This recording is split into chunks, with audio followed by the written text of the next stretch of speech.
Okay, let's try just... I don't have any friends. That's okay. Just leave it. See if you can search it out. Okay.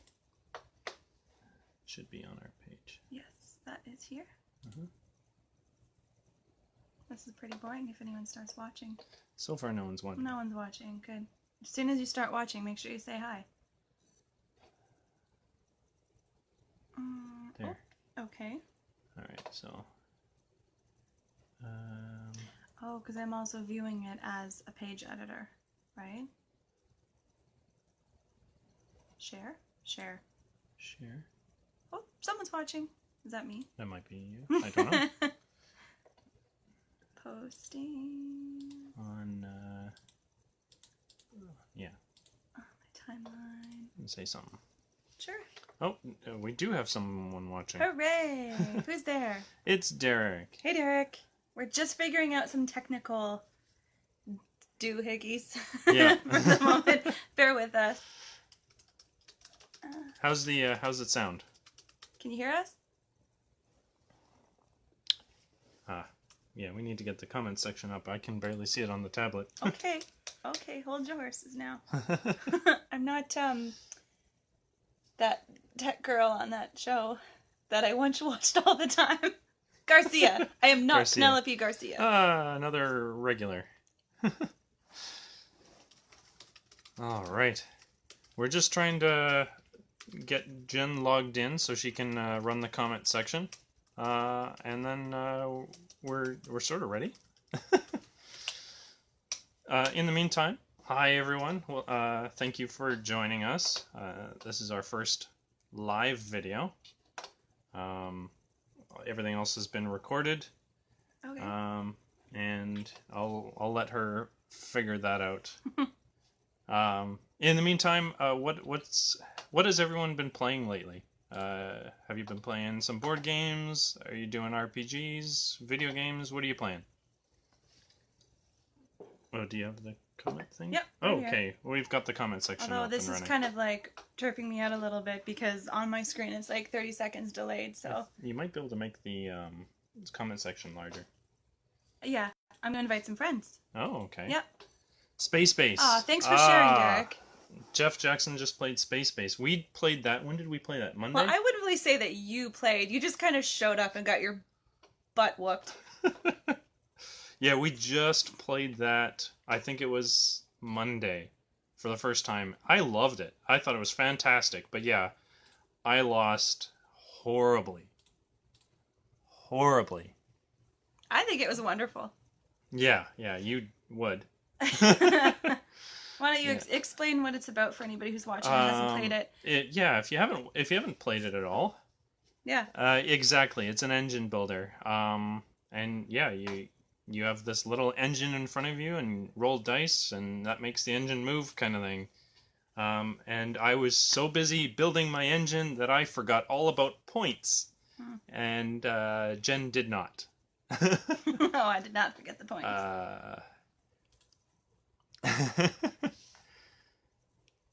Oh, hey, Nikita.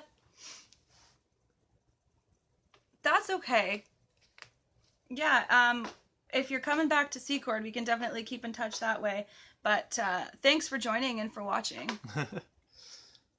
You can definitely come out. We're going to have a lot more gaming events. Hey, Blue. We're going to have a lot more gaming events this year. Or this school year, I should say. Why does everybody always base things on the school year? What is it? I don't know. Oh, at least that's the way I think. But... Yeah, I think it was Derek. I saw him post a video the other day saying why is there a summer break? Because educators would go insane or but insaner. Why in summer? Yeah, see?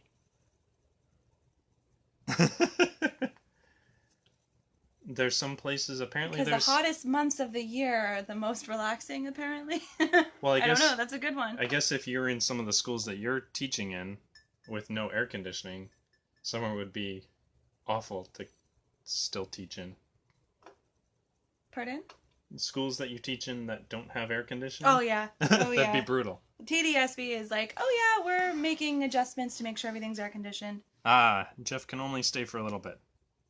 Philly, bring us back Yeah. a cheesesteak. Well, We just had dinner and I'm still hungry. It's a little distance of a drive. Well, how committed is Jeff? Well, I don't know. Maybe not that committed. Are you? No pressure. Are you picking up a friend who's going to play games with you? Because if not, I don't know how important it is.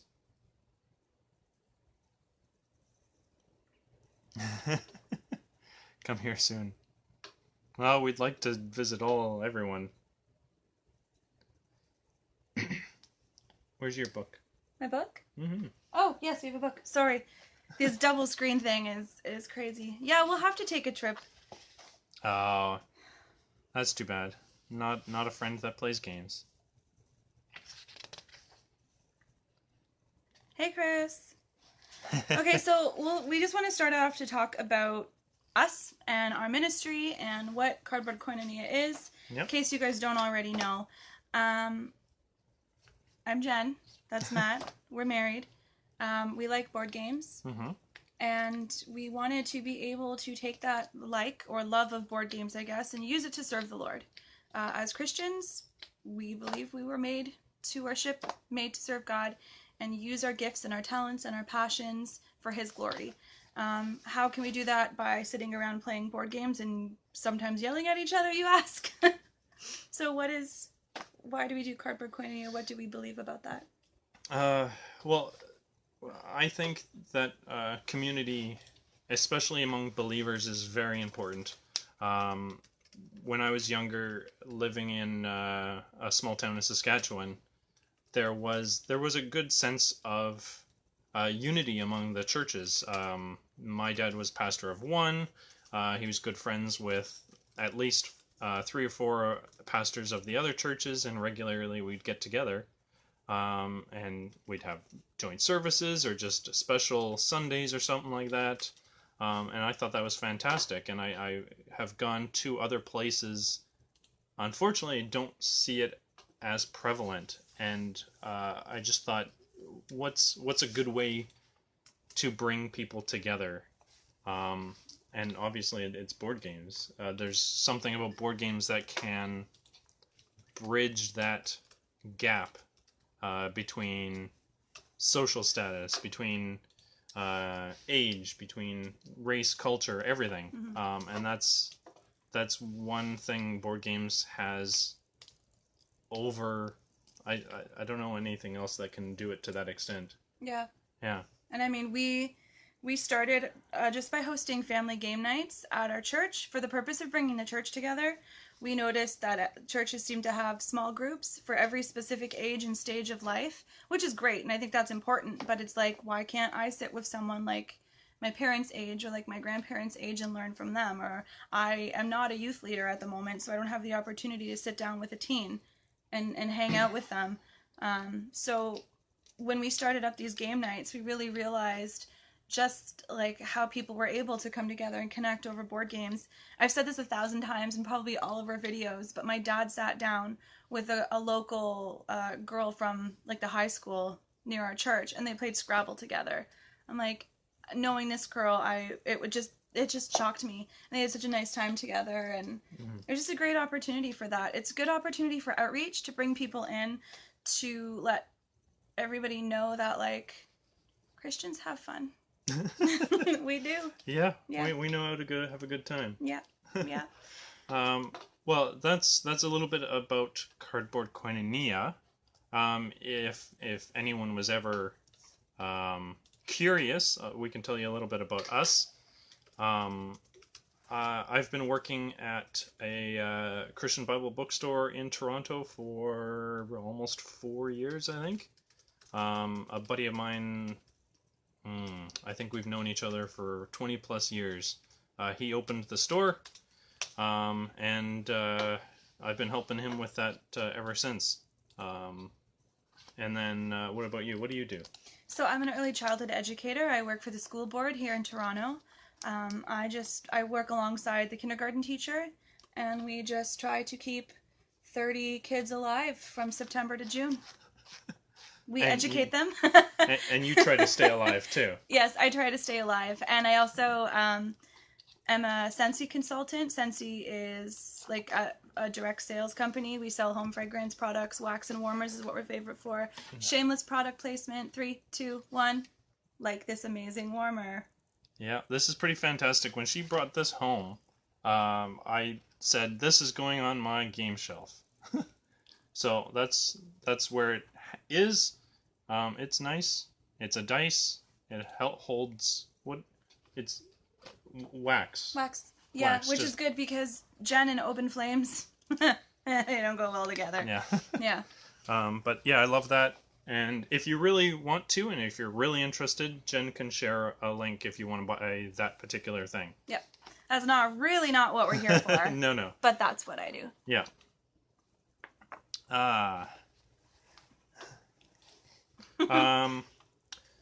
What else have we been doing? Jeff, is Jeff gone?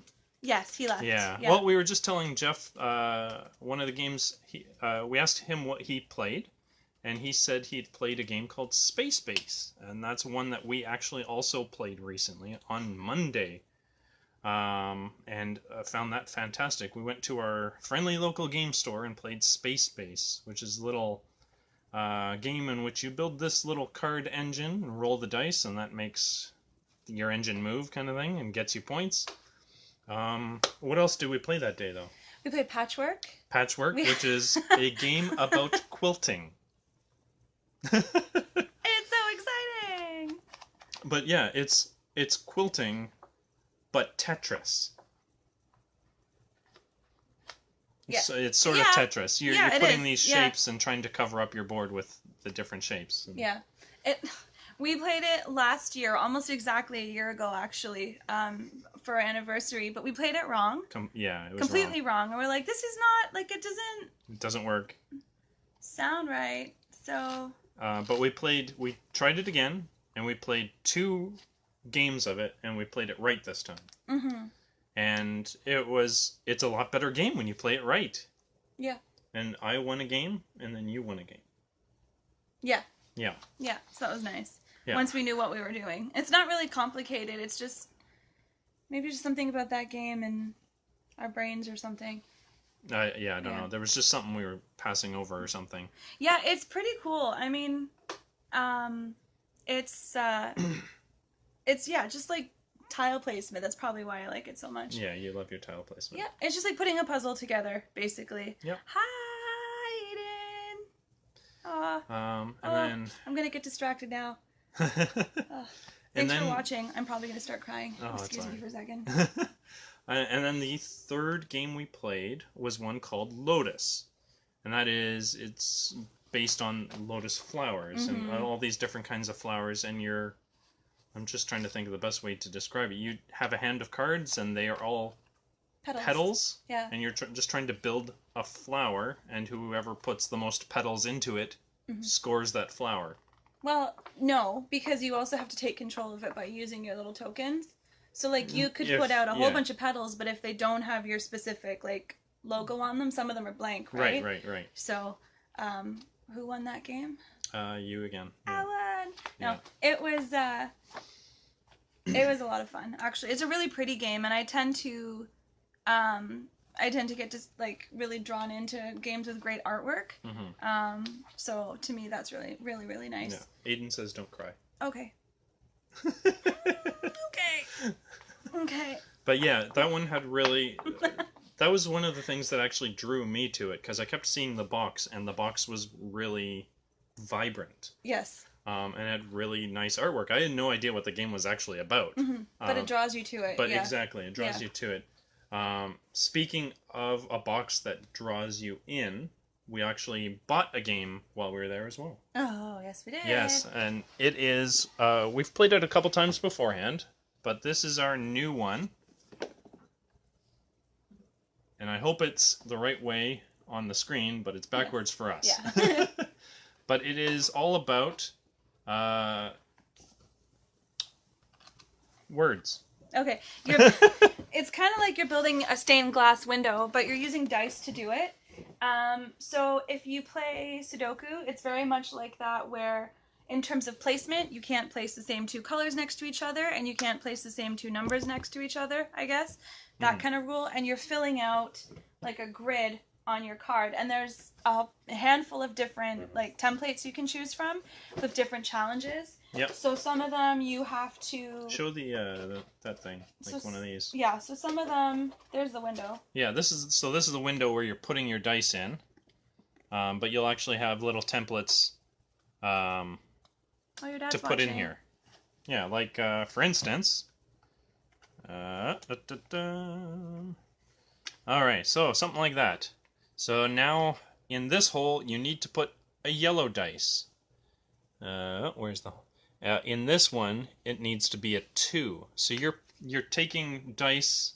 You roll a bunch of dice. You take one at a time, and put them in the hole next to each other. And then the next person takes one of a dice, and you just take dice until there are no dice, and yeah, hopefully you fill up your board and get a bunch of points. That's the very simplified version of the game. Yeah, it's really fun, and you just take turns going back and forth. Yeah. We played it yesterday, actually. Was it yesterday? Yeah, we played 2 games yesterday. Yeah, and it can be really fun. Until someone takes the dice that you need and screws you over at the end of the game. That's just an example of what could happen. But it's really simple game to play, but it's kind of thinky. Kind of thinky. It's kind of strategize a little bit. Yeah, yeah. But then you don't know what's going to happen the next time you roll the dice, right? Exactly. So, I like it. It's like another puzzly type game. So that Space Base and Lotus are the 3 games we played. We went down to our favorite board game store, which is actually moving locations. Today is their last day at their present location, and now they are moving north about a 5-minute, 10-minute drive, depending on the traffic, to a nicer location. So that's going to be fun. Yeah, it won't have as big of a Chris. It won't have as big of a play space, but that's okay. Yeah, there's a lot of other cafes around there. Very close to where Daniel Fisher from the tavern. A friend of ours. Hey, Danielle, not Danielle. Well, now you're Danielle, so there you go. It's very close to where a good friend of ours works, and very close to where our brother-in-law works, and very close to where your mom works. Yeah. So we can go there and then visit everyone. There goes the rest of everybody's money. Pretty much, yeah. Yeah. And that's okay. That's okay.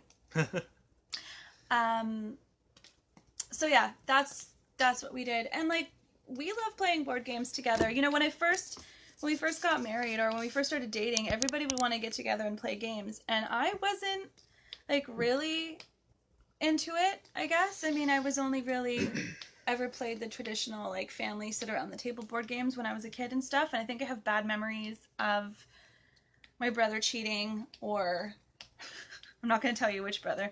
I would have these just memories, or losing terribly, or just, I don't know, maybe I just wasn't interested into them. I think I probably left halfway through and went and played with my Barbies or something. Well, but then even still, they weren't really my thing. And then the more you really started collecting, and the more I went out with you, I just experienced that, like, do I have to sit down and play Axis and Allies and enjoy it? No! That game is really flipping long. But it's just not for me. I just had to figure out what mechanic I liked best and what kind of games I liked best. And I always love party games. Always. I'll play Taboo until I'm blue in the face and everyone else has gone home. I'll play it by myself. I'll find a way. I'm that cool. Yeah. And so once I started to find party games, I was like, okay, let's try some more. And I branched out, and I found out games that I really like, that my personality can kind of show through, or they match my brain in the way that I think, right? I love puzzles and stuff like that. So would you agree with, there's a couple people that say this, would you agree that if you say you don't like games, you just haven't found one for you? You just haven't found the right one? Yeah, because I was one of those person. I remember saying to our friend Brad, he was like, oh, we're going to play some games. I'm like, ugh, I hate board games. He's like, you hate board games? I think I hurt him a little bit that day. Yeah. But it's just because I just hadn't found the right ones, and everyone was playing games around me, and I was like, they take an hour to set up, a million years to explain. The rule book is like thicker than my college textbooks. Like, forget it. Mm-hmm. But I just needed to actually sit down and try some. I didn't even like Pandemic the first time I started playing it. Oh, well, we haven't played it since then either, though. This is also true. Yeah. But I'm sure I would like it because I just sat down and took the time to think it over. Yeah. And I also learned by doing. You can sit there and explain something to me and I'll be like, sure. But I don't really pick it up until I've played the game once or twice too. Yeah. So don't knock it till you try it again and again. Yeah. I guess. Force yourself to like something and then you will like it. No, that's not the case. So what do we have going on in the comment section so far? So, Chris and Aiden and I might run off together and have a reunion because we're feeling some nostalgia here. Oh, okay. Yep. Yeah. Luke McNeil was in the house. Is he in the house still? I don't know. If you're in the house, Luke, please say hi. Wherever the house may be. You can be in your house. Just let us know. Yeah. I don't know. Yes, rethink it, guys. Rethink it. Come and have a games night, and we'll show you some fun stuff. Oh, yeah. Easy, simple. You don't have to think fun stuff. We're probably getting close to 75, 80 games now in our collection. And a handful of them are actually mine. And yeah, you've got a good amount. Yeah. So we have something for you. Mm-hmm. So Aiden, there is a game about owning your own vineyard. Just saying. It's yes, kind of fun. Yeah, that one's a fun one. Plus, if you start to understand, like, I don't know. I like it. Yeah. Yeah. What's your favorite right now? Although I do have to be in the mood to play. True. But my favorite game right now? Right now. The one that you're like... Probably the last one I won against you. No. I guess that my all-time favorite, I say, is Lanterns. Yeah. Because you're laying tiles down in matching colors. What's your what would you say? Maybe what's the hot game that you want? I could probably play King Domino. Yeah, that one's a fun one. King Domino is nice. I like it. It's simple. It's 15-minute game. Yeah, something like that. And it's really, if you can play dominoes, not even play dominoes. If you can match dominoes together, you can play the game. Yeah. If, for those of you who are watching, please comment and let us know what some of your favorite games are. And we're gonna keep talking. If you have any questions at any point about any games, we're gonna have a special guest coming on soon. Oh yes, yeah. That is true. That is true. So that's gonna be exciting. Yeah. So yeah, tell us what some of your favorite games are, or games that, like, if you're not a gamer, that you have played and you don't mind, or you would try again. Sure. Yeah. Yeah. Even if there are some of the classic games, like if you really love the Game of Life, let us know. Yeah. I haven't played that in forever. But you have played it. It's been a long time. Forever ago. Forever ago. Yeah. I like... Okay. Oh, I see. A Lantern Corps, the Green Lantern. Oh. Yeah. I get references. Oh, Codenames. Nicole likes Codenames. Yeah. Yes, but I don't think Nicole wants to play with me. But you guys can play this one now. I don't think Nicole's ever going to want to play with me again after what happened. The duck. The duck. I don't know. I was like, lifeguard. And what is it? She's like, it's a duck, Jen. What, swims in water or something like that? I don't want to talk about it now. I don't. It's. Oh, and the Jungle Mouse King. Oh, that was Telestrations. Yeah, Dave, my brother Dave, is a great artist. Oh no, that was me too, wasn't it? You were. Everyone was part of it. King of the Jungle, and the monkey sitting in the tree may or may not have looked like a mouse. Everything. Yeah, it was just downhill all over the place. Yeah, but I think when we all get together as siblings, things just kind of go downhill, and eventually certain things start to be drawn, and we just kind of lose it. Yeah. Yeah, it's just... yeah, give it time and everything will disintegrate. The Jungle Mouse King game was also the shirt pump game. Yes, and I do not remember what shirt pump was supposed to be. I have no idea. That was David. Yeah. Telestrations was Aiden, have you Hilarious. tried Telestrations yet? If for those of you who are watching, you don't know what it is. Oh, she hasn't opened it yet. Oh my goodness. Yeah, it's It is Pictionary so meets good. Broken Telephone. Yeah. And like, if you're good at drawing, you only help really the person sitting next to you every other like round. If you're not good at drawing, hilarity ensues. Like, it's so much fun. It is, yeah. It's actually, I think, better if you can't draw. Yeah, I think so. It's a lot more funny anyway. Yeah. Yeah. Hi, Mom. But yeah, we have a special guest that I'm going to try and invite. Mm-hmm. You haven't talked to him or met him yet, have you? I have not. No. But I'll let him maybe do the introductions here. Okay. And he can. How am I doing this here? Flick the switch. Bear with us, friends. Oh no! This is new and exciting. And viewers to be in the broadcast. Okay. Maybe not. I don't know. Okay, I'm gonna try that again. I'll look at some comments here. Connect 4. Yeah, Connect 4 is really fun. I really like that one. We need to get a couple of those more like simple games and like classic games and add them to our collection. At our family game nights, this past one, we had tons of kids there. Yeah. And not really enough games that are classic that everybody just kind of knows. And like Connect 4 was one of them. And so like my mom had said she might pick one up. So Mom, get on that. Get Connect 4, please. I'll say it's for the children's sake. Think of the children, Mom. Please. Well, having a hard time here.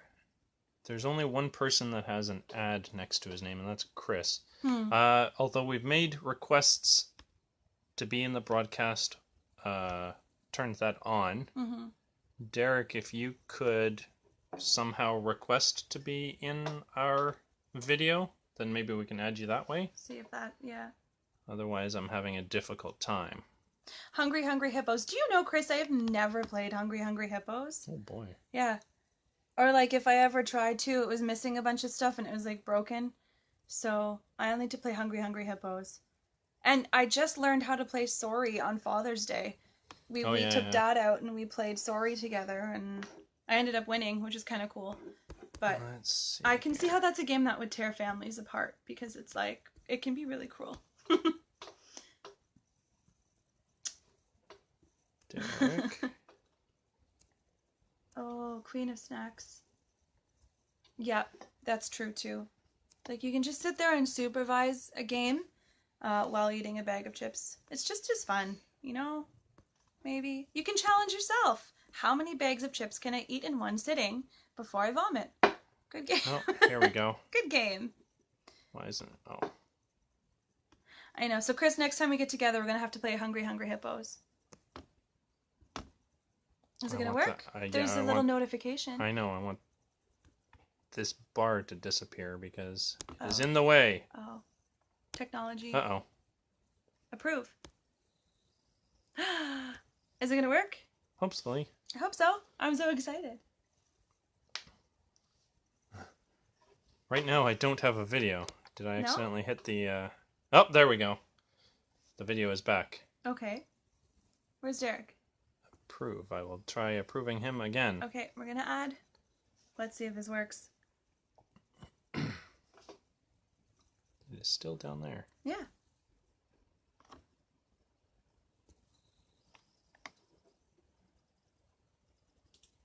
All right.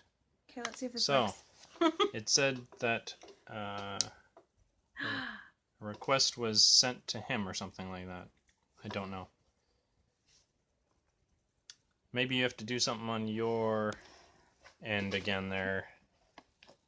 Yeah. Derek, they'll receive an invite to join your broadcast. Well, I thought he said... Live video interrupted. Adding. Oh, wait. Ah! There we go. Oh, Dave's watching. Alan's watching. Hi, guys. I think there is a delay. There's a delay. Okay. So I'm just talking to myself? I don't know.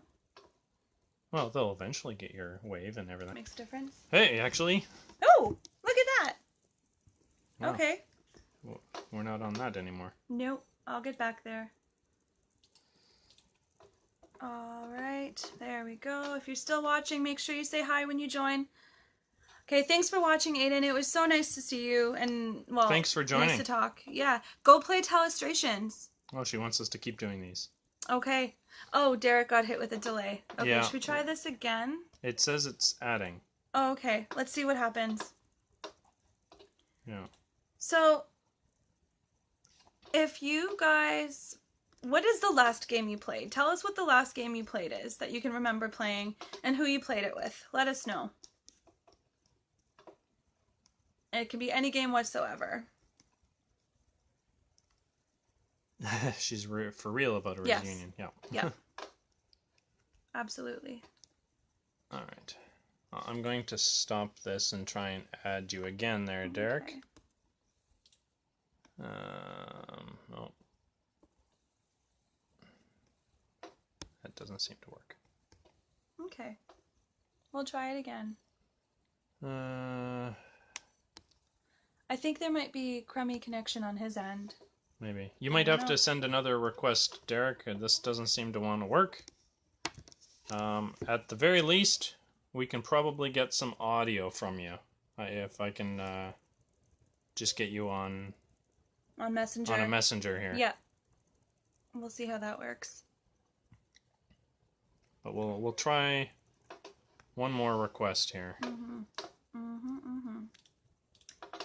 So I'm just going to share the link to our website here in the comments section. So while we are waiting, feel free to check it out. Tells you guys a little bit more about our ministry, some things we've done in the past. Oh, you played Bang. We played that not too long ago. Chris played Bang with the Lamb Sheds. Okay. What did you think of that? We played it once on a retreat a long time ago. And then we played it. Yeah, Chris, we played it at your brother's house. I've played it a couple times now. I don't care for it as much. I don't like the... we're having some difficulty here, eh? It's okay. I don't care for the player elimination aspect of it. All right, I'm just going to add you in audio here. Okay.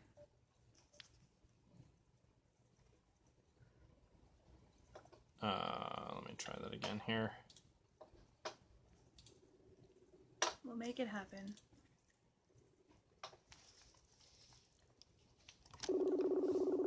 Let's see if we can get him. Hello. Can you hear me, Matt? Yes, yeah, we can hear you. Yeah, I'm not sure what's going on with Facebook. I actually had you guys pulled up on numerous devices to see if one of them would work. Oh no! But for some reason, it didn't want to let me go.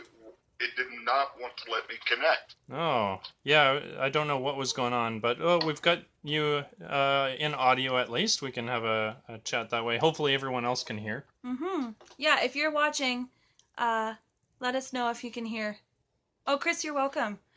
Yeah, check out our website for all our information, and our friend Chris has a blog and a podcast up there as well. Yeah. With a bunch of our friends. Good guy, great stuff to say. All right. Hey, Laura, pull it up on your phone and see if you can hear. I'm asking my daughter to pull it up on her phone to see if she can hear me. No problem. That helps. Chris, Cook, yeah. Can you hear Derek's voice? Derek, can you talk for us? Sure, I can always talk. I'm not known for being very quiet. Perfect. I'm Jen, by the way, Derek. Nice to meet you. Well, it's a good name. My wife's name is Jennifer, so it's a really good name to have. All the best people are Jennifers. All the best people are named Guinevere. Yep. And our son's name is Arthur, so there you go. Oh, wow. Awesome. Oh, yep. He says we're loud and clear. Perfect. All right. Wonderful. Oh, awesome. Maybe we should start. Maybe you can give us a brief introduction. Who are you? Well, my name is Derek White. Some people online and at various gaming conventions around the country know me as the Geek Preacher. I have done a variety of ministry in a number of convention settings over the years. Currently, I am the chaplain for the GaryCon Gaming Convention in Lake Geneva, Wisconsin. Yep. So yes, a gaming convention that has a chaplain. Yeah, it's an old school gaming convention in a lot of ways, though people play all editions of Dungeons and Dragons from 1st to 5th edition Yep. to pre-1st edition. Lots of board games, and it's held in honor of the co-creator of Dungeons and Dragons, Gary Gygax. This next year in 2019 will be its 11th year. Wow, yeah. And I've been to every GaryCon since the very first one, and enjoy it. And a few years ago, Luke Gygax, Gary's son, asked me if I would be their chaplain. Cool. And so I am the chaplain of the GaryCon Gaming Convention. That's awesome. And this past year, you were there with some of the Inroads guys, weren't you? That's right. The year before, Luke was wanting to bring back the board game library. Luke was wanting to bring back a board game library. In the early years of GaryCon, we had a gentleman who would come and bring all of his board games. We're talking a huge personal board game collection. Wow. That could fit at least 5 or 6 bookshelves that were about 7 feet tall and 3 or 4 feet wide. Wow. And he would bring his personal collection. And he lived close to the gaming convention, so it was really easy for him to do so. However, he moved, and after he moved, GaryCon no longer had a board game room or board gaming, really, except those people who brought their own board games. Wow, yeah. And so, year before last, I was talking with the other staff, and Luke said, we need to bring back a board game room. And I said, I know some people. And so I before even talking to Mike Perna or Daniel Fisher, I said, I'll get you some folks. And I already had them in mind. Yeah. And so I contacted Mike and I talked to Daniel. And we had a crew of, 5, I believe 5 people who came up and brought board games. And they ran and they did an awesome job of having board games at GaryCon, and they'll be back again in 2019. Oh, wow. It's just amazing to me the number of Christians out there who just want to be a gift to conventions, because GaryCon is not a religious convention or anything like that. Yeah. It's just an old school gaming style convention. And, you have people who are Christians, you have people who are atheists, Muslims, people of various other religions who come. But I'm just so, I hate to use this word, but I'm very proud of the Christian community who just want to come out and just be people of love and grace and offer this gift to the convention. Ask nothing in return, just share who they are when asked, and that's it. Yeah. Now, if for those who don't know, we've done a little interview with Mike Perna of Inroads, and we've got links to Inroads Ministries, and we've actually got a link for your Geek Preacher site as well. But yeah, Mike Perna, who is now watching us, he calls us Inroads North. And we can call him Cardboard Koinonia South. Really? Then. We're Inroads North? There you go. I am so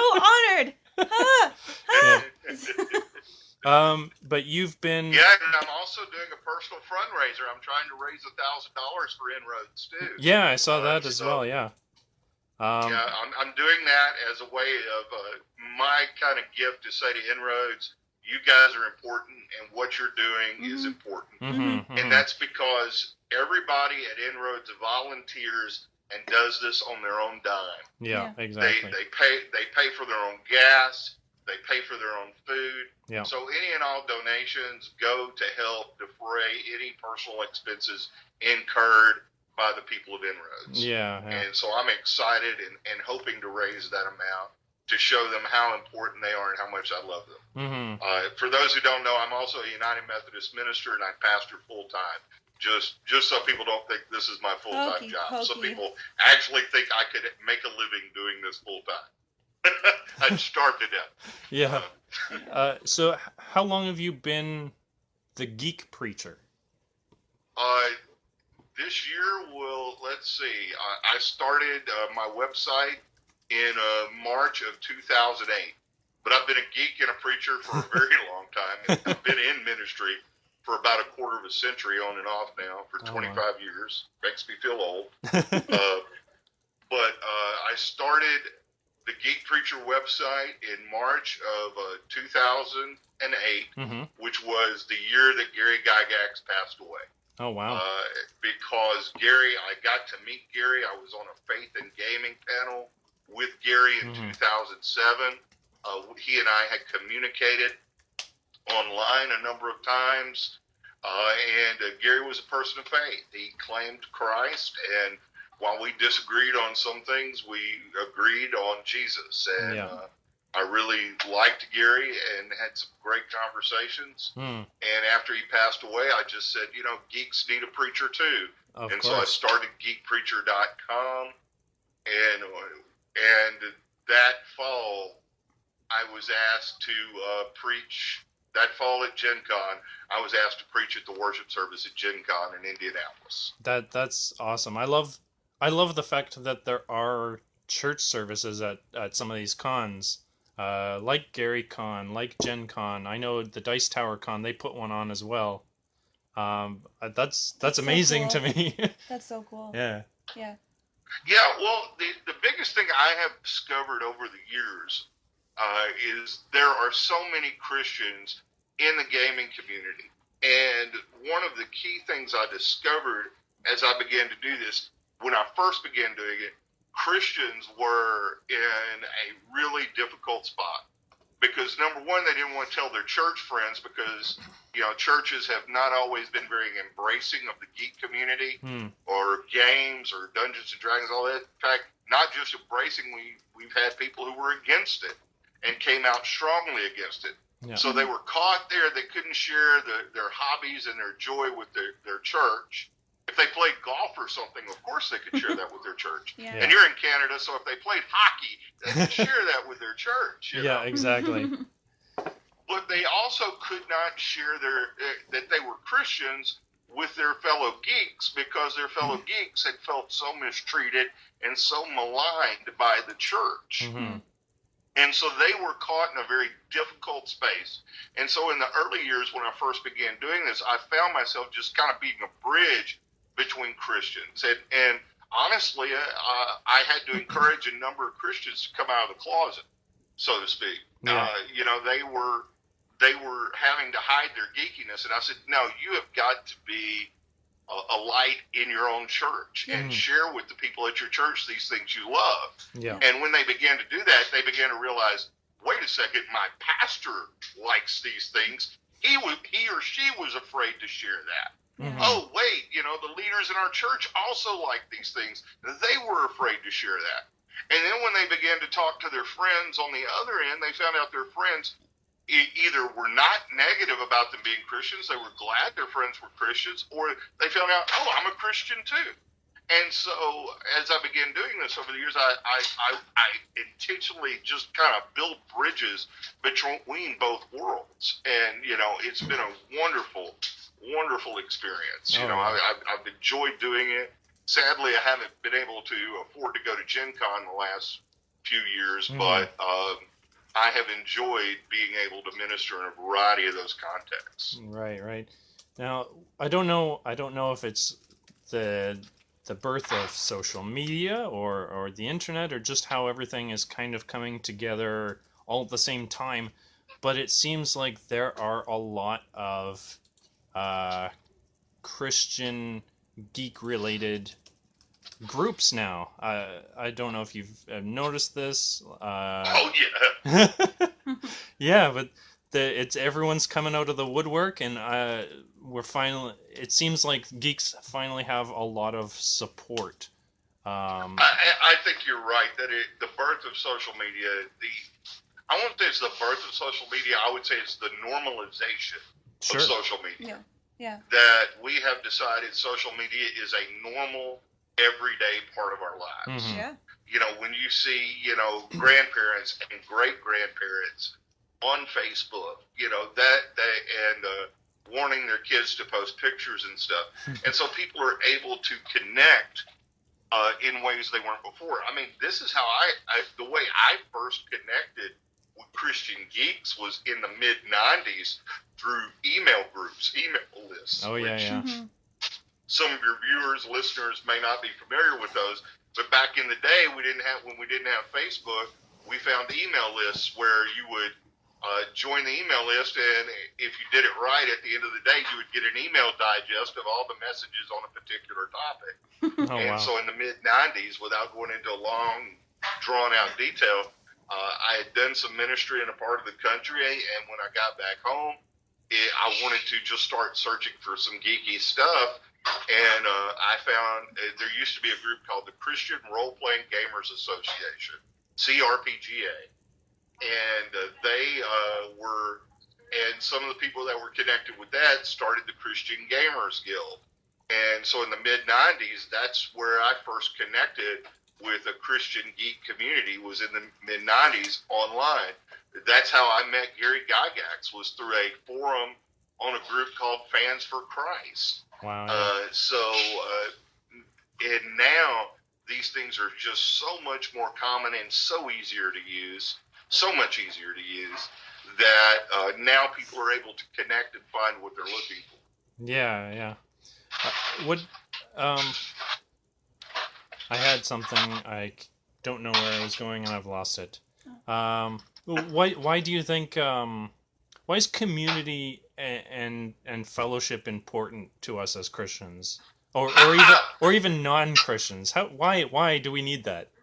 Okay, so I'll start with the non-Christian, because I actually preached on the why is community important for Christians today. Oh, wow. So good timing. I preached through the lectionary, and so I'm preaching through Ephesians, which is all about community. Mm. But why is community important?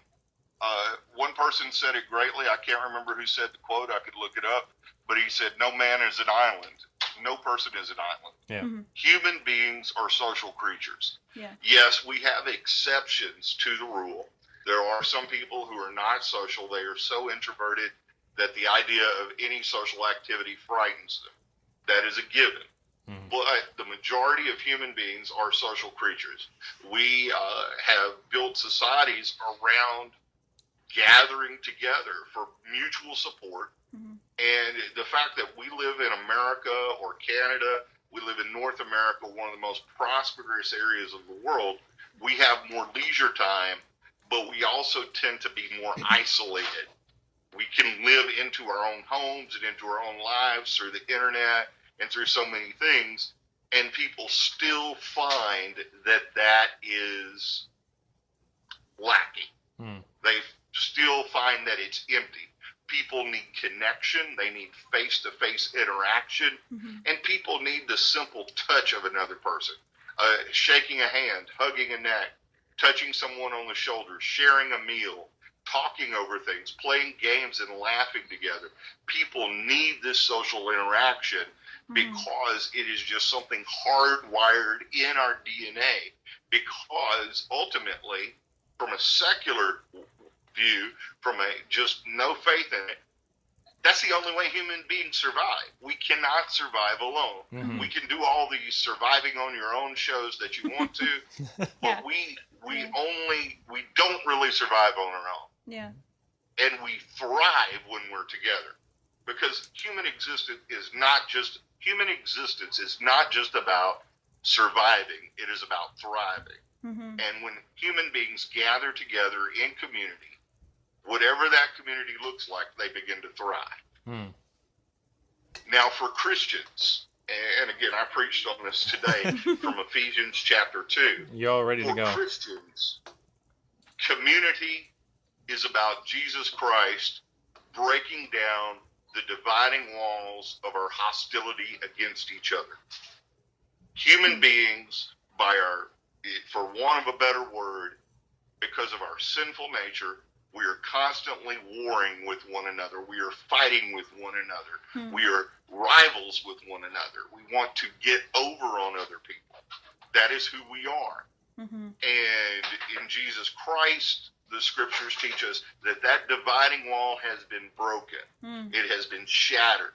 And when we live into Jesus, we want to be together in a place that is not hostile, in a place that is filled with peace and love. Now, how do war games translate into that? How do competitive games do that? Well, as a Christian, that means being a good loser. Yeah. And as being a Christian, that means teaching other people good strategies that may eventually beat you. Yeah. It's not just about winning or losing. It is really about how you play the game. And so for the Christian, these are moments when we can grow together, we can live together in peace and joy with one another. And that's one of the things gaming allows us to do. One of the things I enjoy, y'all were asking earlier what games you like to play. I mean, the cooperative games are some of the ones I enjoy the most. Oh, yeah. You know, cooperative board games. I think it was last good one I played was Arkham Horror. Okay. Where, you know, I like things like that. You know, games where the group is going against a common goal and working together. That's why I love role-playing games, is when the groups work together. So, you can use gaming as a way of breaking down that rivalry with each other and joining together as a unit, living in peace. And so for the Christian, the ultimate goal of community is to live in peace with everybody else. Exactly. There's your sermon for today. We just went to church. I'm pretty sure if anybody from my church is listening, they're going, why couldn't he have just said it that quickly? Preach it for 25 minutes, you know? Well, there you go. That's awesome. I'm just taking that all amazing. in now. Yeah, that we can apply that. We're married. In case any of you didn't know, we can apply that to our marriage. Yeah. It's not who wins, it's how we play. And how you win. And who doesn't yell at their spouse when they take their dice. I don't play too many competitive games with my wife because she always wins. It must be a Jen thing. I don't know. No, it's a woman thing. Women maybe. are better strategists than men. Something, yeah. They are, man. You know, we have devalued the strategic nature of women for too long. You guys think about it. You know, we grew up when I grew up, man.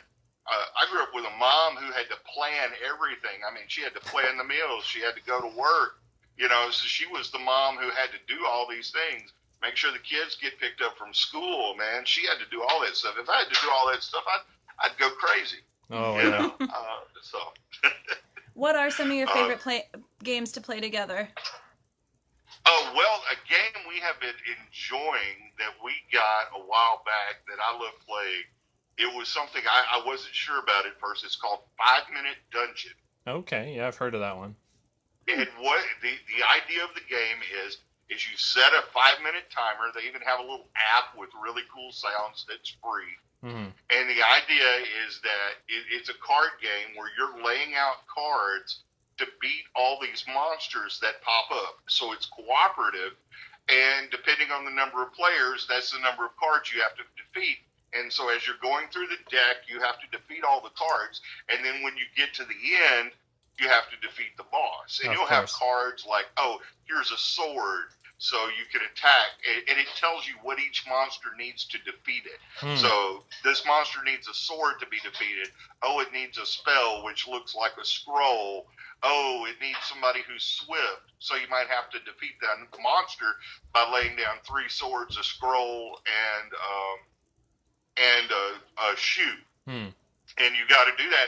And if you don't have it, other people have it. And you got to try and do that within 5 minutes. And then, then after you do that, then you get to go after the next boss monster in 5 minutes. So and he's tougher and tougher. Oh, wow. Oh, my wife said, really, ultimately, you're supposed to try and beat all the bosses. The whole dungeon in 5 minutes. Yeah. Not one monster. Oh, wow. Right. It's the whole dungeon. That sounds stressful. It is stressful, but it's fun. We've enjoyed it. Our youngest child is autistic, and he has enjoyed the game. It does get a little frustrating for him sometimes, but we have had a lot of fun with it, and it's a quick game too. So that's nice because it really does last only 5 minutes if you want it to, but it also has great replay value. Cool. So that's one that we played a lot. We also like things like King of Tokyo and King of New York. You know, some of those which are almost classics now. Oh, yeah. One of my old school favorites is Kill Dr. Lucky. Yep. So I like things like that. I've got I got the card game Shadows of Camelot that I have not opened yet. It's still waiting for me to find the time to try it out. Yeah, some of my friends and I like the board game. That's a classic now too. Yeah. I haven't tried the card game either. Yeah. So there's just lots of games that I love. I mean, pretty much I'll try any game as long as it doesn't say on the box 2 to 3 hours game. Yeah. I used to like the big epic ones like Axis and Allies and things like that, but then I realized in the amount of time I can play Axis and Allies, I can also play 10 other games. Yeah. Yeah, I just can't. I don't know if I just don't have the attention span or what. Yeah. I think part of it is just sitting in one position for too long gets a little old as well. I hear that. Yeah. Yep. Well, that's why I liked a lot of the party games where you have to get up and act like a maniac. For those of us who can't sit still. Too. I mean, Werewolf. I love Werewolf. Werewolf's good. Mm-hmm. I've got Two Rooms and a Boom, which is a good game. I love party games as well. Wits and Wagers. Oh, that's a great game. We love that one. We just played that last week on Monday. That was a good one. Yep. Yeah. So there's all kinds of games I love. And, of course, at my core, I'm always going to be a role player. So I'm always going to love a role-playing game. And I'm not a snob, even though I played D&D since the early 80s. And I've played every edition of Dungeons & Dragons, even ones that came out before I started playing. Wow. But I will play any role-playing game system, though I avoid the diceless ones because, well, diceless is just wrong. It's heresy. That's all. Well, I have to have my dice. Exactly. What is it you like about RPGs? Like I've played. I haven't played very many. I'm not deep into it, but I've played Stargate, which is based on 3.5 D&D, and then lately my friends and I have played Sentinels of the Multiverse. They have their own RPG now, so we played a little bit of that. I did not know Sentinels. I played the card game. I did not know they had an RPG. Yeah, it's pretty fun. It's an interesting one, yeah. Well, here's my answer to that question, and I frame it in terms of video games because that's the culture we live in. Yeah. And, I remember when World of Warcraft came out. I remember when Elder Scrolls came out. All these games that were RPGs. And I played them. But the problem was there was always a place I could not go. And there was always something I could not do. And what I like about role-playing games is I can do whatever I want to do, or I can at least try it. Yeah. And so when I'm running a game, if somebody says, hey, man, I want to try and do a triple backflip off the balcony with 2 daggers coming down behind the big bad evil guy, and I want my bonus for backstab, guess what, man? I'm going to let you try it. And if you fail spectacularly, we're all going to laugh. Oh, yeah. And then, of course, they roll 7 natural 20s in a row. In a row, I check to see if their dice are loaded, which they're not. And then they make the attack, and they kill my monster with 1 hit, and then I go and weep. It's in the bathroom. Good and try and figure out what I'm going to do next. Yeah, it's the spectacular moves and the spectacular fails you always remember. Right. And I mean, and the other part is, unlike games like unlike computer generated role playing games. Yeah. the players help the story progress. And so what you can do is, I mean, one of the things I do as a DM is when I haven't done a long-term campaign in a while, but when I've done campaign playing is I tell everybody, sit down, give me a character, give me a little bit of a backstory.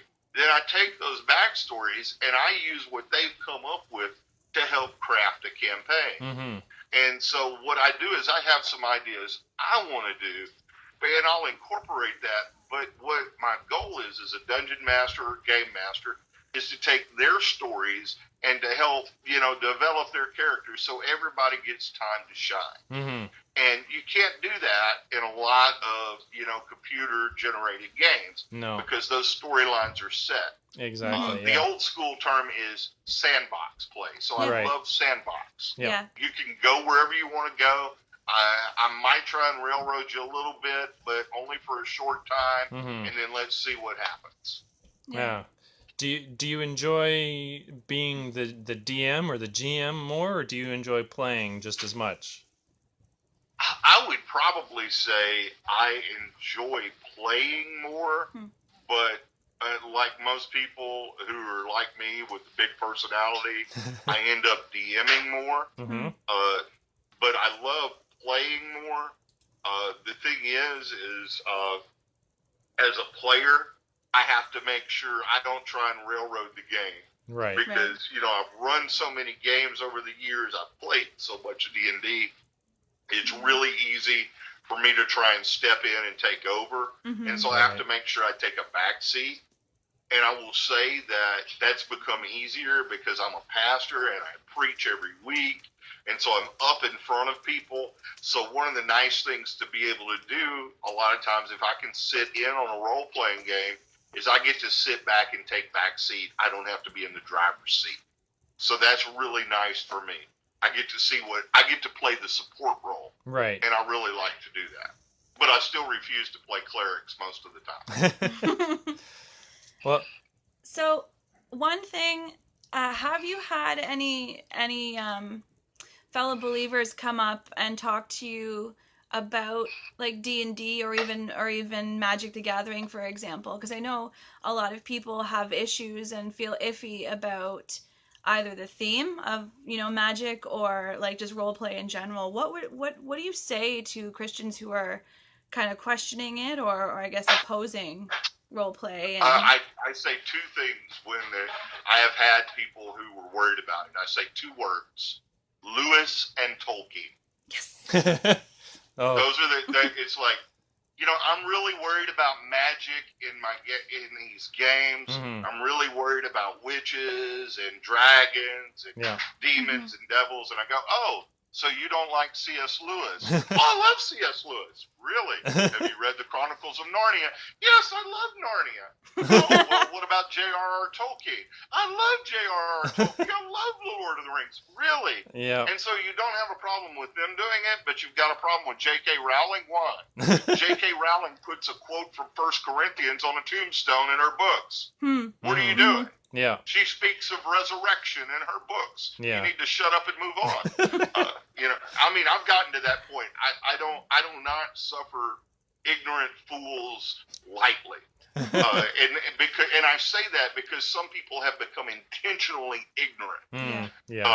In fact, I'm in a documentary that was released in Canada called The Fantasy Makers on the life of George MacDonald, C.S. Lewis, and J.R.R. Tolkien. George MacDonald was a Scottish minister. We know who C.S. Lewis and Tolkien are. And it talks about George MacDonald and his influence on modern fantasy. What most people ignore and sometimes are willfully ignorant of is that Christians were some of the greatest fantasy writers. Yeah. The writer of Alice in Wonderland was an Anglican minister. Wow. Lewis Carroll was an Anglican priest. And, people don't know this. Some of the greatest statements about Christianity and fantasy writing were written by people like G.K. Chesterton, who was a Christian, who is a Christian. I try and always talk about Christians in the present tense because there is no past tense for the Christian. Our testimonies live on forever. Yeah.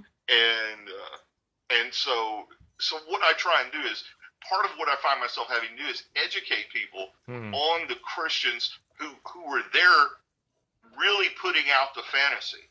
I mean, it was Christians who and people don't even notice this, but in the 1700s and the 1800s, Greek and Roman mythology were taught in seminaries so that people would be familiar with those stories. That was a part of a classical education. Yeah. We did not avoid those stories, and they were necessary to understand because the New Testament was written in a world where those stories were still alive and vibrant. Yeah. And so it was believed among Christians that you had to understand these mythologies to understand Christianity and the context in which it came to be. And so that's how I deal with that. Is I find myself, I usually say, you got half an hour to an hour to sit down and talk, because but when most people realize, it kind of clicks that Lewis and Tolkien are Christians and wrote and were influenced by their Christian worldview, they tend to really start going, hey, wait a second, maybe this isn't as bad as I thought it would be. And I will say that over the years, the positive responses have been more prevalent than the negative responses. Yeah. Most of the negative responses I get are from people who were burnt by the church and told they had to get rid of all their geeky stuff. Yeah. But the majority of the positive responses I get from Christians is, they're just, again, we're glad somebody's out there and speaking up for us. Yeah. Right. Yeah. Now, we'd like to thank you for coming on and talking to us, but before we let you go, just like to ask, what are you geeking out about lately? Well, it's actually something, it may seem kind of silly, but it's something my daughter just did. And I wish I had the camera on so I could show you. But my daughter, we found these composition notebooks at a comic book shop. And what they'd done is they'd taken old comics and glued their covers to the top of a composition notebook. And my wife was like, man, we could make those for less than what we paid for those. So this afternoon, my daughter a few days ago, our daughter, I shouldn't say mine, our daughter, went out and, she is daddy's girl, right? Yep, there you go. Yeah, she just said yes. So she went out and she bought a lot of 50-cent comics. And some of them are old, from the 50s, 60s, 70s, they're not in the greatest condition, which is great. And so she's cut the covers off, and she goes back to college in the fall, and she's put it on composition notebooks she wants to use in the fall. And so she's taken various comics, she's put the covers on. I'll tell them about Faith. The Faith is a comic about a full-figured superhero. Right. And my daughter's full-figured, and we're big about body positivity. And so she took the Faith comic, cut the covers off, and put it on. Because I had two of them. Because she had two copies. Perfect. Yep. And she, we put them on there. We've sealed the top with some inexpensive laminate paper. And so now she has comic book covers on her composition notebooks that she's going to take back to school. Oh, and she made one for her dad with Masters of the Universe on it. He-Man. So composition books are like my favorite kind of notebooks. I have like a and on the back of it, she put the old thing where you could get prizes for cash. Oh, wow. All the little crazy prizes you could get if you sold stuff. So, wow. So that's actually kind of what I've been geeking out about is when I see my daughter doing fun, cool stuff like this. And, and discovering that. And in doing it, she discovered one of my favorite comics from when I was a kid, Jonah Hex. And so she picked up a bunch of cheap Jonah Hex comics and started reading them. Wow. And so that's what I've been geeking out on. I've been geeking out through my daughter. That's so cool. Now, so I love that. Is your daughter, is she selling these, or? We're actually thinking about doing that because we're thinking about maybe getting her an Etsy page or whatever, making these up. Awesome. That's such a good selling idea. them online because she wants to make more money for college because, hey, preachers don't, you're a preacher's kid, aren't you, Matt? Yep. So preachers rake in the bucks, right? Oh, totally. Yeah. Yeah, not. And so we're planning on, we're looking at ways to get a bunch of comics and some really cheap composition notebooks. Mm-hmm. And then her dad used to be in sales, and I told her that, it's a 400% markup. I'm not kidding. That was the markup in retail. Wow. Is about 400%, which means we'll probably sell them for $5 or $6. Yeah. $6. Well, we'll keep in touch with you about that if you do that. $6. Because geeks like me who like to collect notebooks will certainly love comic book notebooks. So see, and I love to collect notebooks too. I have so many notebooks, so many journals. So we're probably going to do something like that down the road. Yeah. I even talked to her about maybe taking them to a convention I'm going to and selling some. Yeah. Great idea. So I've just been kind of geeking out through her, and in fact, the shirt she's wearing right now says, "I'm a gamer like my father before me." Oh, nice.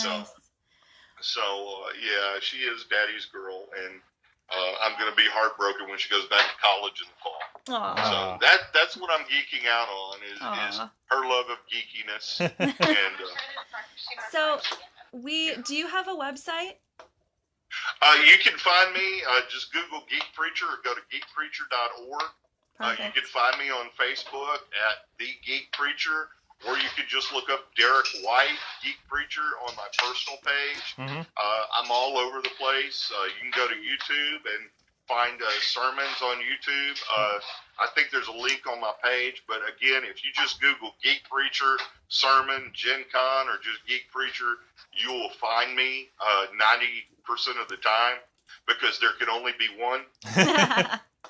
Nice. Perfect. And every time somebody gets that reference, another man loses his head.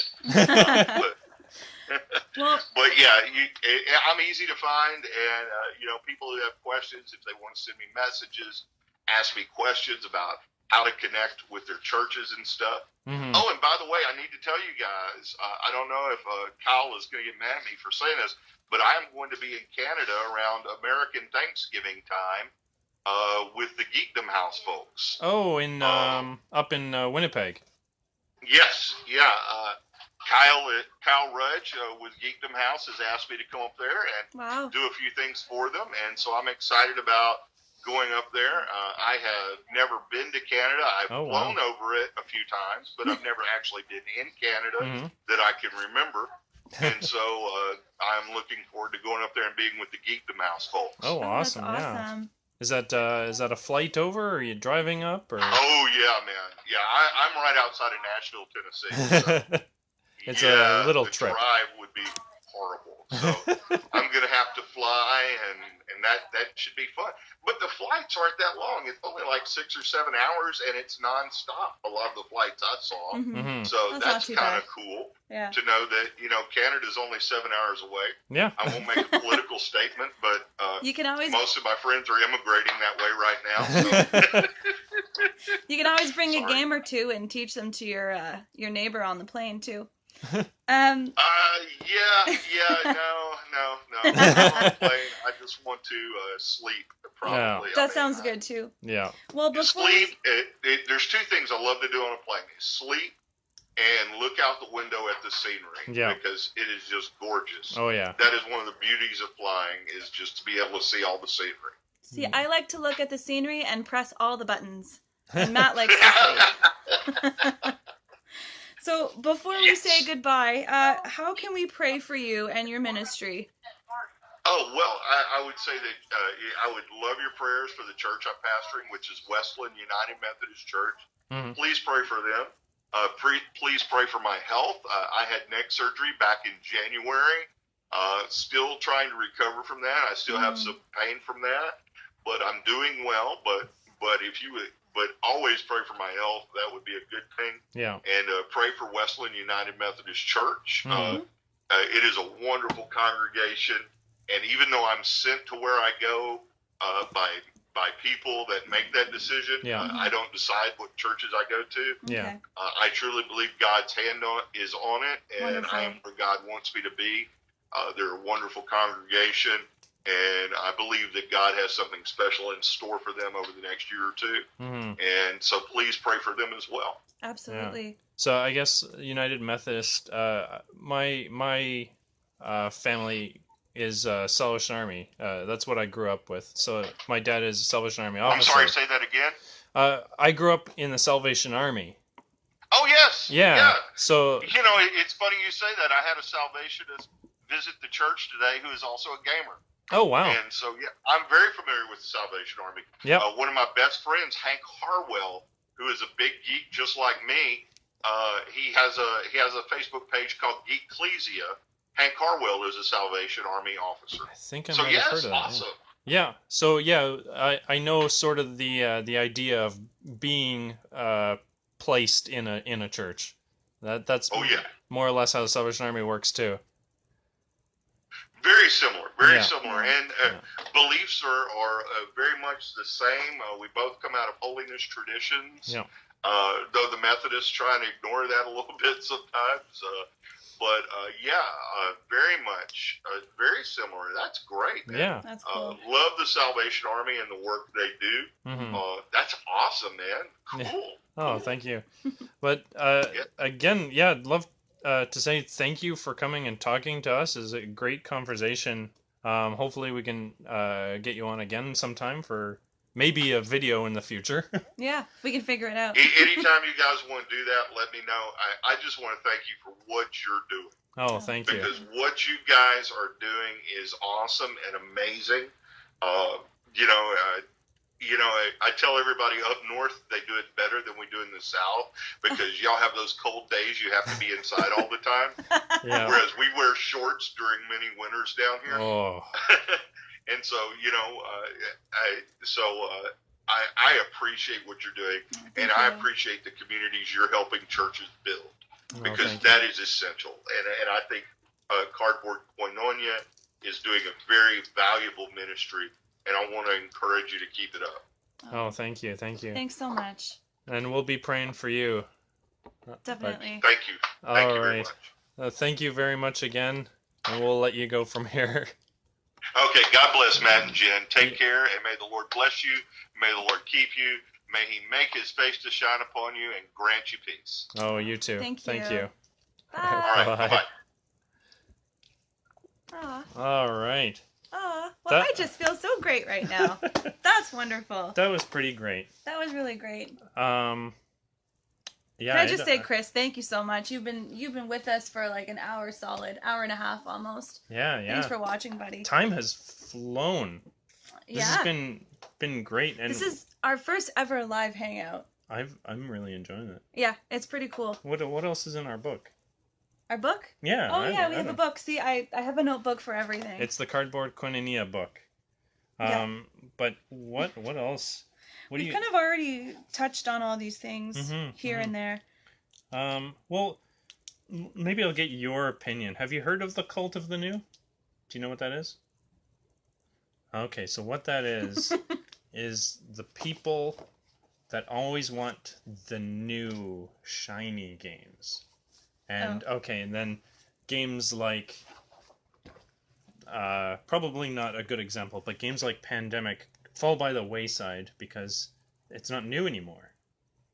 Okay. Now, which is, I guess, with the amount of games out there and coming out all the time, it's sort of hard to keep up. But what do you do? What do you say? What do you think about that? If you want the newest and best all the time? Yeah, and then like when a new Sensi warmer comes out and I have to buy it. Well, that's true too. Yeah. Yeah. And then everything. Or when the new like Funko Pop comes out and someone I know wants to buy it. Mm-hmm. Yeah. And then the old things get ignored. Ignored. Yeah. No. Yeah. Well, that's not fair to the old board games. I guess not. That's just not fair. But how do you get the new things and also have time for the old things? You just quit your job and play board games all day. Sounds like a good plan. I think so.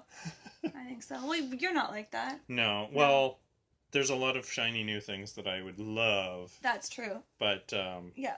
Unfortunately, if I quit my job, we wouldn't be able to afford them anyway. That's true. Don't quit your job. Please don't quit your job. Yeah. No. Yeah. Are there any new things that you've seen that you've wanted to play or buy? What's on your wish list? My wish list. Yeah, it's probably not as extensive as mine right now, but no, because like you follow a lot of the board game news, and you show me videos and posts. I'm like, that's nice, dear. Like, yeah. But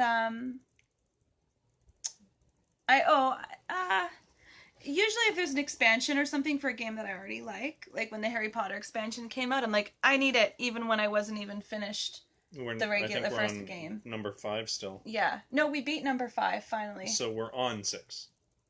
Yes, but we lent it to some friends. Mm-hmm.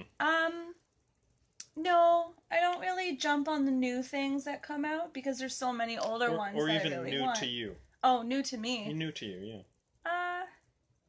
I can't make up my mind. No. But I'm usually just like, we play it, I love it, I buy it. Like, I'm not... Yeah. There's a couple that I want to try. Mm-hmm. Oh, you want Azul, though. I want Azul. But I've tried it before. I've played it like 3 times, so... Yeah. That still counts. But I want... And that's like one of the hottest games right now is Azul, so... Yeah. They've gone through a couple printings. But I don't want it because it's new. I want it because I played it and I liked it. Yeah. Now, someone interrupted me this morning during church and was it during church? You showed me the Pandemic 10th Anniversary Edition? Maybe. Shiny and new. Oh, yeah. So shiny. Oh, the Pandemic 10th Anniversary Edition comes in a metal medical kit, like a first aid kit type thing. Mm-hmm. And if you pre-order it, you can get painted minis. That's pretty cool. That's really cool. That is pretty cool. Yeah. And it's got all new artwork and everything, so I want that. Yeah, okay.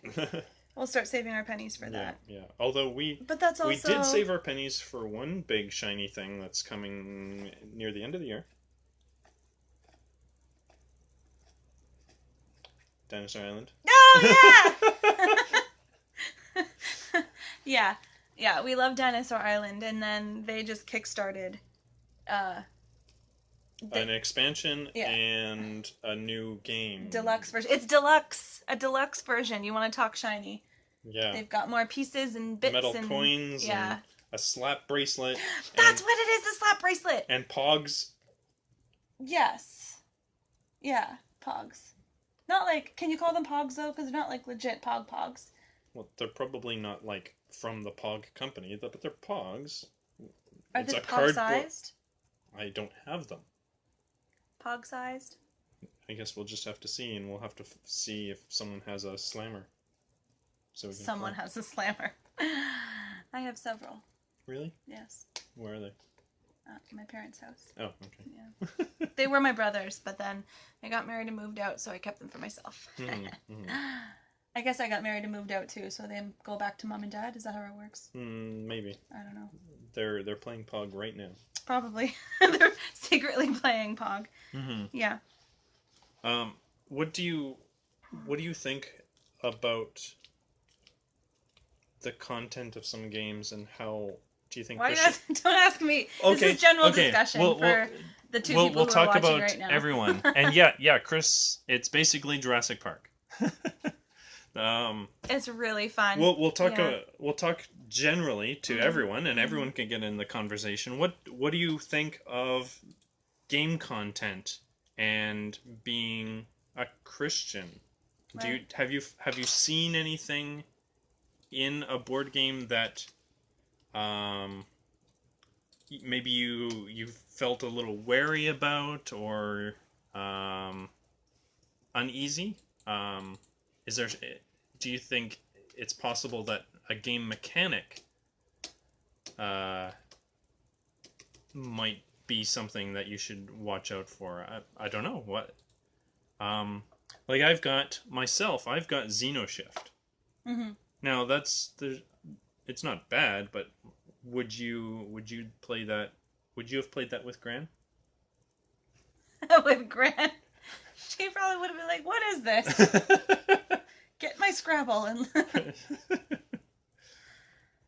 but you've seen the pictures. Yeah, the pictures are kind of... Yeah, you know what? She didn't like... Well, Gran, she just didn't like monsters and things like that. And... When it would show up, even on a commercial, she'd kind of like... She'd do this. That's what she would do for anything that she just wanted nothing to do with. Yeah. Stupid jokes, stupid commercials, stupid ideas. She just...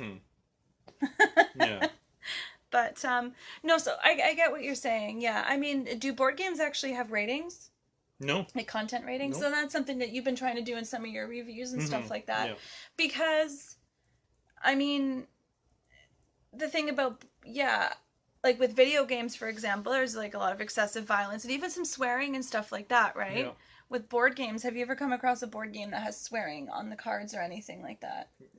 I haven't. Yeah. I don't know if anyone else has. Yeah. No, I mean, depending on who you're playing with, like, the conversation can go crazy, or any of these party games. One thing for sure that I absolutely hate, and it's just, to me, it's done, it's over with, it's not necessary. It's very prevalent. Is everything has to have an After Dark version. Or an adults version. Or an adults only version. And especially, like, Cards Against Humanity, that is an adult game, right? I don't even think it's that good. Well, it's a mechanic that's been done to death, right? It's like apples to apples, but filthy and crude, and totes deaf inappropriate. Yes. But, now, there's some cards in it that can be, like, funny because it's, like, for, like, kind of like a dark humor, I guess, or, like, just...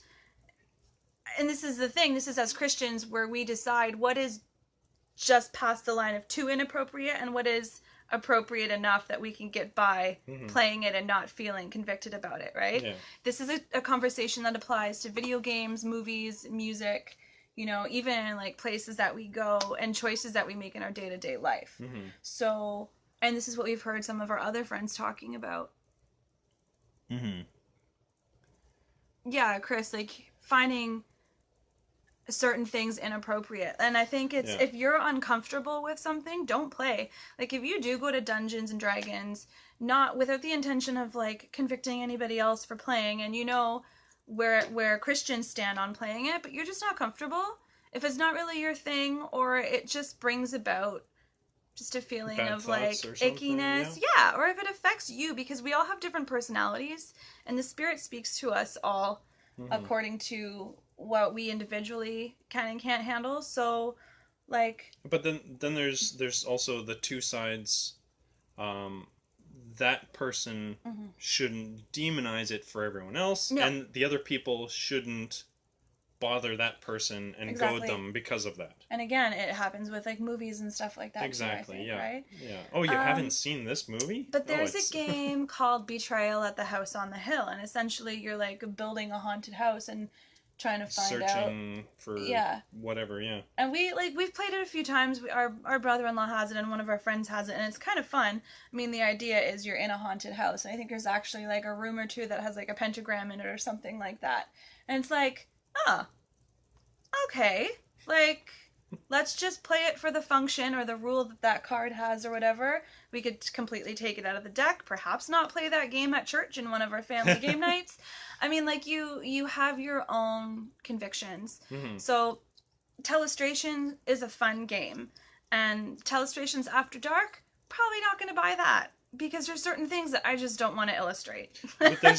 With Telestrations After Dark, it's almost completely useless, because you played a normal game of that with the right or the wrong people. Certain people are just going to draw a penis on every page anyways. Yeah, so really... But, you know, everything seems to just have this After Dark idea, and it's like, come on. Or, like, if someone buys it not knowing what it is, and they play it with their kids, or a kid goes out and buys it thinking, you know, it's like, it's just, why is it so accessible, right? Yeah, exactly. So, and I don't think that games have to be dirty and inappropriate and shocking like that just to have fun, you know? Yeah. Well, that's the one thing I like about board games is with a video game, the fun is the action, the violence, the suspense, the race, and that has a lot to do with the theme. like there's a few games Nintendo makes a lot where it's not grotesque, it's not bloody, like Super Smash Brothers or Splatoon or something like that. You can have that action, Splatoon. and it's still family friendly. But that the theme is more or less tied to that still. But with a board game, the fun and you can play a theme that doesn't sound fun and still have fun, like winemaking. Yeah. Although to some people that might be fun. That might be fun. Or like making flowers. Yeah, building a flower. Okay, yeah. Well, it doesn't sound good, but it really is. It really is fun. Yeah. Or the thing about board games too is while there may be some like violence in the game that you're playing, it doesn't go into like these crazy brutal details. It's like, oh, I put down these 2 cards and I killed you, you're done. Right? And I guess with D&D, like if you really want to get gory about your descriptions of how you're killing someone, that just might make everything super awkward anyways, and then you won't be invited back to play. Exactly. But yeah, I've heard of DMs, and I think actually this might have come from Derek. He's GM'd a game where he purposely had killed someone. Or he didn't kill them. One of the players in his game said, I'm going to kill him, and it knocked him out. I guess the guy was a whole big stoner and like ruining the experience for everyone. Yeah. But this is why I like communities and like the Geek Preacher and Inroads and all these other great Christian ministries where we can come and talk about these things. There's like forums and stuff like that where you can come and be like, hey guys, I'm really interested in this game, but I'm not sure about it. And then you can actually talk to someone. You talk to a legit pastor who happens to be a geek, who knows his Bible inside and out, and say like, here you go. This is what I think. Oh, right? Chris has got to go. Chris, thanks so much for staying with us for a good hour and a half. We'll talk to you soon. We're going to get going soon too. Yeah. But thanks so much for joining and for watching. Yeah. And everyone, check out Chris's podcast and his stuff. If Chris is still with us, maybe he can send the link up on his in the comments. Otherwise, we've got it here as well. Yeah. But Chris is a good friend of ours. My little brother. Said, he's got a podcast. He explores faith and pop culture. And sometimes how those intersect and all that. But it's a great listen. And he's interviewed both of us on separate occasions for different topics. And that was a good time. Yeah. Yeah. I don't know where we were before that. That's okay. Oh, okay. Yeah. How long have we been going? Well, we started at 7. It is now 8:30. Wow. Yeah. Awesome. But yeah, it's been an hour and a half. Thank you everyone for watching. Yeah. And I know a bunch of you are probably going to see this after the fact, after we've gone live, but it's still, check out our website, check out our Facebook, check out all the links that we've shared throughout this. We've got a lot of great friends and supporters. Yes, so Derek White, we've mentioned, the Geek Preacher. Mike Perna had a chance to come on for a bit, and he's got Inroads Ministries, which is Cardboard Koinonia South. Oh, no. Inroads Ministries. They started, or at least inspired, Cardboard Koinonia. Yeah. We're very thankful. They also have a podcast called Game Store Profits. They have a group on Facebook called The Tavern. And they've got their website, Inroads Ministries, as well. And then we also said Chris. And everyone check out Jen's Sensi stuff. Oh and my gosh, yeah. We can put up a link for the Dice Warmer if you're really interested. So let us know. Keep commenting. We'll keep responding. And do you have anything to add? Yeah, so we just started off our video introducing us and who we are and what we do. And we'll close off talking about some plans for the future, I guess. Sure. And ways that you can support us. So, support us. Pray for us. If you are a prayer, pray. Just pray, more importantly, that God will take this ministry to where he wants it to be. Yeah. We tend to get ahead of ourselves with all these really cool ideas and forgetting that everything we do is for the glory of the Lord. So please pray that God will just use us as we seek to partner with him in ministry, and that he will accomplish his will through us. We just learned all this in church today. I know. Yep. So we're praying for God's will for our ministry, for Cardboard Koinonia, and for us as a husband and wife, and all our endeavors, of course. So, including Cardboard Koinonia. You can also support us as well, financially. You can check on our website. There's a tab called Donate, and we do have a GoFundMe page. We also have a little bit of swag available that you can purchase. There's a link on the site as well. Yes. And there's one more. We also have links to any game that we review. Yes. We have links to Amazon if you are actually interested in buying them. And some of the proceeds go back to us somehow. Yeah. So if you're thinking about buying any of the games we talked about or anything that you see online, consider shopping through our website, through Amazon. Yeah, and that will help us out. We don't keep any of the money. This isn't our job. The money goes back into the ministry for running our game nights and advertising fees and just things like that. Eventually, we want to put up a Facebook fundraiser too, but that'll be in the future sometime. Yeah.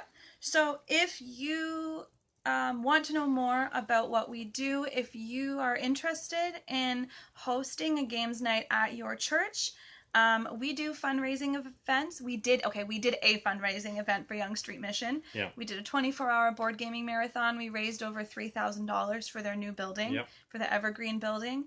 And it was just an all-around great time. We had an auction. We had some fun giveaways and stuff like that. A raffle, So if you are interested in partnering with us, we'd love to come and help you to raise money for your cause, whether it's like your youth group or just your church in general or whatever.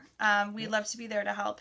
And we'll even just bring a regular old game night if you want. Yeah, just for fun. If you want to bring people together and you need some board games, we'll bring them. Absolutely. We'll teach you how to play them. Yeah, for sure. Stay tuned for information about future game nights that we are hosting. We are trying to determine a date, whether we're going to be changing the days and the frequency of our game nights, and the location. They will likely still be at our church, but they may just be in a different room. So stay tuned for information about that. Okay, so thank you so much for watching. Thank you for all your support and your comments. Thank you very much. And your likes and your shares. And we look forward to doing this again next time. Comment below if you want us to do another one of these. And we'll get something in the works and see if we can get another special guest. Yeah. And hopefully figure out the video aspect of it. Yeah. Yeah. All right. All right. Thanks so much. Thank you very much. Bye, guys. Bye.